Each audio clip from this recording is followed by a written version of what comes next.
naranasan ko rin yung naramdaman ng iba na parang meron tayong gustong gawin pero sa tingin natin parang hindi natin kaya.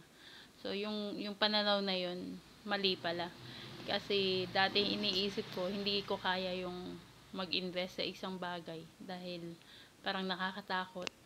Baka malugi ako, ma-fake ako, ma-scam ako, o baka mag-fail ako.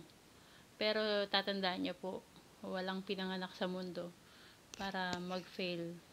So lahat tayo gusto ng Diyos na magtagumpay tayo sa buhay na to, kaya dinala tayo dito.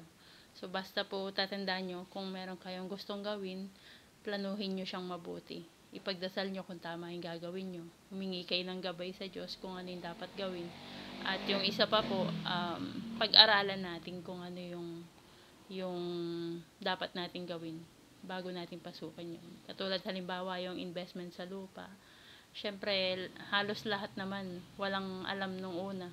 Pero pwede tayo na mag-research, pwede tayong magtanong-tanong sa mga taong may karanasan na kung paano nila ito ginawa at paano nila naumpisan. Minsan hindi naman po talaga yung puhunan o yung pera yung problema. Minsan, ang problema kaya hindi natin magawang magtagumpay sa isang bagay kasi kulang tayo ng lakas ng loob. Madalas, nauuna yung nire-reject natin yung sarili natin kahit hindi pa natin tinatry na gawin kung ano yung pwede nating magawa. So, ganun yung naramdaman ko, kaya naintindihan ko po yung iba na parang hindi pa man nag-start, failure na yung pakiramdam. So, dapat alisin po natin yung kasi hindi tayo magtatagumpay kahit sa anong larangan, kahit sa sports, kahit sa pag-aasawa, paghanap ng trabaho. Kapag nireject natin agad yung sarili natin, hindi tayo magtatagumpay kahit ano yung gawin natin.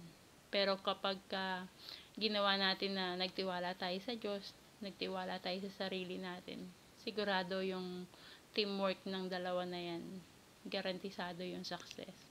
So, muli po, huwag kayong matatakot na subukan yung isang bagay. So, humingi tayo ng tulong sa Diyos at nagtiwala tayo sa sarili natin. Inaral natin kung ano yung gusto nating pasukin.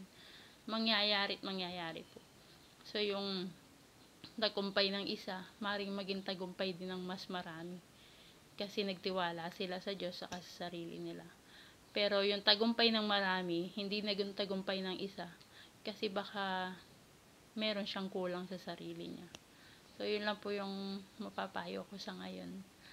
Kung gusto nyo gawin yung isang bagay, aralin nyo siya palagi. At humingi tayo ng tulong sa Diyos. Kasi walang masama at walang nag-fail kapag inuna natin siya na hinga ng tulong kaysa sa iba. So, maraming resources talaga na pwede nating makita para magtagumpay tayo. So, hanapin lang po natin yon, yung kahit na pinakamalit na resources na meron, na mahanap natin o mahagilap natin para magtagumpay tayo. Mangyayari talaga po yun. So, sana makatulong po ako sa inyo sa kanyang paraan. Bye!